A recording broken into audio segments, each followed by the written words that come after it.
BJP party వారు చాలా గొప్పవారు. వాళ్ళు శత్రువుల్ని మిత్రుల్ని సమానంగా చూస్తారు. సోషలిజం ఇంటర్లకు నచ్చదు, కానీ అలా సమానంగా చూడటం అనే దాన్ని సోషలిజం అంటారు. వాళ్ళ ఆచరణలో సోషలిజాన్ని పాటిస్తారు. శత్రువులైనా మిత్రులైనా ఒకే రకంగా చూస్తారంటే అర్థం ఏంటంటే, శత్రువుల మీదకి ఎన్ఫోర్స్మెంట్ డైరెక్టరేట్ని, ఇన్కమ్ ట్యాక్స్ని, సిబిఐని, ఎన్ఐఏని ఉసికొల్పి మొత్తాన్ని భయభ్రాంతులు చేస్తారు. ఈ కాలంలో రాజకీయాల్లోకి ఎక్కువ ఇండస్ట్రియలిస్టులు వస్తున్నారు కాబట్టి వాళ్ళకి ఏదో వ్యాపారాలు ఉంటాయి. వ్యాపారాలన్నా చిన్న చిన్న లొసుగులు ఉంటాయి. ఈ లొసుగుల ఆధారంగా వాళ్ళు బిగిస్తారు. వాళ్ళు భయపడి పార్టీ మారితే ఇంక సిబిఐ లేదు, ఈడీ లేదు, ఐటీ లేదు, ఏముండవు, విచారాలు అన్నీ బంద్ అవుతాయి.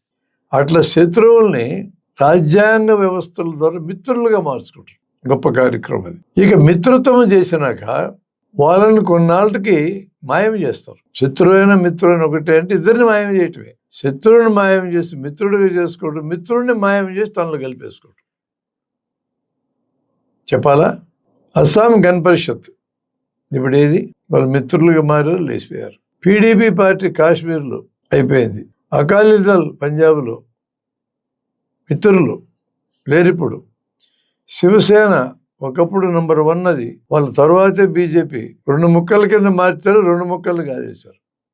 ఇప్పుడు నంబర్ 1 కింద బీజేపీ మారింది. నితీష్ కుమార్ అపర చాణక్యుడు, ఎవరు ఎక్కడన్నా గెలవని ఆయనే ముఖ్యమంత్రిగా ఉండేవాడు. పెద్దన్నలాగా నితీష్ కుమార్ క్రమేణా చిన్న తమ్ముడుగా మారి ఫైనల్ గా రాజ్యసభ మెంబర్షిప్ తీసుకొని బీహార్ వదిలేయాల్సి వచ్చింది. ఇంకా పార్టీ అయిపోయినట్టే.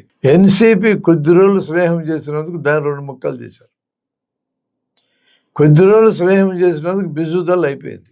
అన్నా డిఎంకే అయిపోయింది. మిత్రులను, అవి ప్రాంతీయ పార్టీలు అయితే మరి ముఖ్యంగా ఒకదాని తర్వాత ఒకదాన్ని స్నేహం చేసి మింగేయటం దాని కార్యక్రమం. రాజకీయాలు తప్పని నేను అంటంలా, ఇట్టేమంటే రాజకీయాలు మరి పక్కని మింగేయకుండా ఎన్నాళ్ళు ఆడు సహకారంతో బతుకుతాం. ఎవడు కూడా ఎదగాలి కదా.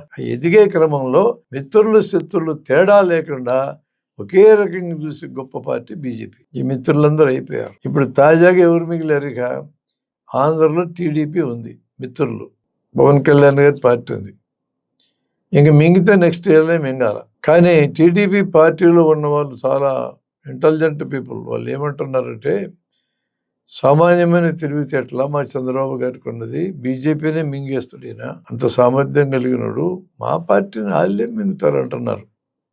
కాలం చెప్తుంది ఎవరు మిగుతారో. కానీ బీజేపీ సమానత్వాన్ని అద్భుతంగా పాటించి శత్రువులు మిత్రులను అందరినీ మింగే కార్యక్రమం చేస్తుంది అనేది చరిత్ర రూఢిపరిచిన విషయము.